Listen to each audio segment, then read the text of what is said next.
সরাসরি শাসক দল তৃণমূল কংগ্রেসের নেতা নেত্রীরা যথাক্রমে মমতা বন্দ্যোপাধ্যায়, অভিষেক বন্দ্যোপাধ্যায়, তাদের আইপ্যাক, তাদের কুণাল ঘোষ, ওই ববি হাকিমরা সরাসরি হুমায়ুন কবিরের রাজনৈতিক মোকাবেলা করতে না পেরে এআই ভিডিও করে আমাকে মেলাইন করার জন্য বিজেপির সাথে আমাদের লেনদেনের কথা বলছে।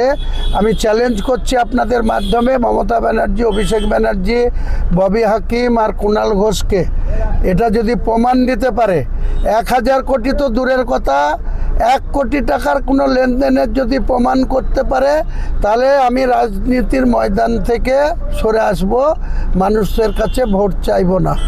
আর যদি না প্রমাণ করতে পারে, 4 জনের বিরুদ্ধেই হাইকোর্টে মামলা করব, উপযুক্ত সাজা দেয়া করাবো।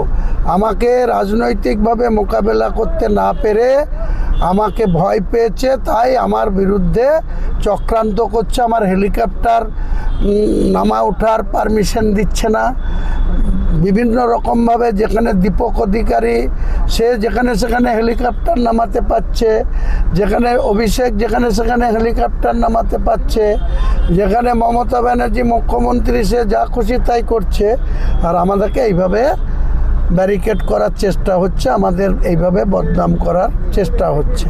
আমরা দায়িত্ব নিয়ে বলছি, আমি কোনো লোকের সঙ্গে কোনো যোগসাজশে নেই। ওটা এআই ভিডিও করে আমাকে মেলাইন করার জন্য তৃণমূল কংগ্রেস করেছে। দাদা